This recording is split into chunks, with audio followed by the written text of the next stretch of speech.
subscribe. Here we are. I don't know how to... And my grandma babysat us.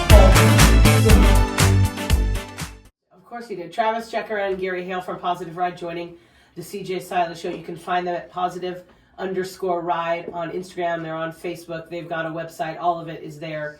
But I want to go back in case people didn't hear the story about you and how this all started as a dad, volunteer firefighter, moto rider, pretty much a thrill seeker. That's kind of what I call. You're kind of wild. You're kind of an athletic wild man. A little bit. Yeah, and in your 20s, you were doing it all. You were doing everything. And then in March of 2005, everything changed. Yeah. Will you share the story with the listeners, please? I mean, you gave it all a pretty good rundown right there. I was doing all of it, from the motocross racing to being at the lake, active, 4 and 7-year-old, and a wonderful marriage, and that life, everything going. And one day, I just fell off the motorcycle and broke my neck, and life changed.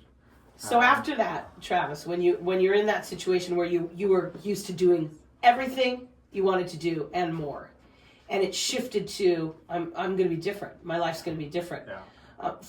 I'm sure there must have been a period of grief, of fear, all the things that you go through. Uh-huh. When did you realize that you were going to have to find a way to do the cool, fun stuff? Well, I just always knew, I guess it was kind of part of who I was before, is if I wanted cool stuff, I had to build it. So when I was out, there was nothing that satisfied my level of wants or needs, and I knew that I had to make it happen, and so I did. I got within my first vehicle, and just the activities that I continued to do, and continue to coach soccer and be a dad and be active with the school and do what I could to move on with life.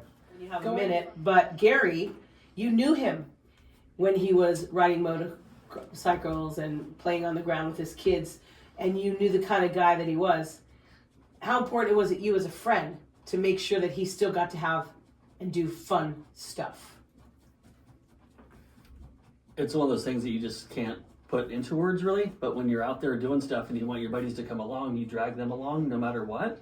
And so getting Travis different chairs, trucks, you're side by side, and seeing all the stuff that he's building on his own with other friends, you're like, this is going to be easy because he's still adventurous. But the one thing we have to really confirm is there's a difference between Travis and TJ. So TJ is the wild child. Oh, TJ was the pre-2005? Travis is You're making him laugh. Travis is the founder of Positive Ride.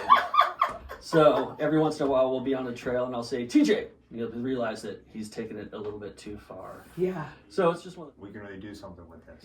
He sent me a video and I went, this is nuts. I'm going to come pick you up. And I went and grabbed him in the Subaru Outback, and we realized that it fit in really well, and we went straight to the Pismo Preserve. And one of the things we thought about was, well, let's just see what it'll do. Let's just take this trail to the left. I don't know what it is. It just looks super cool. Yeah. And we ended up at the very top of the Pismo Preserve, the Avila overlook. The panhandle. And he's sitting on a bench, picnic table.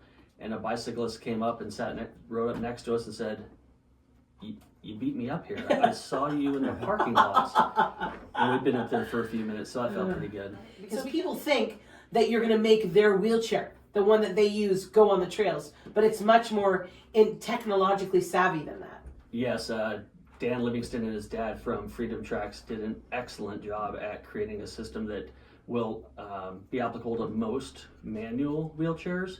There are some limitations, but basically the tank track system will adjust in and outwards to meet the wheelbase of the manual wheelchair.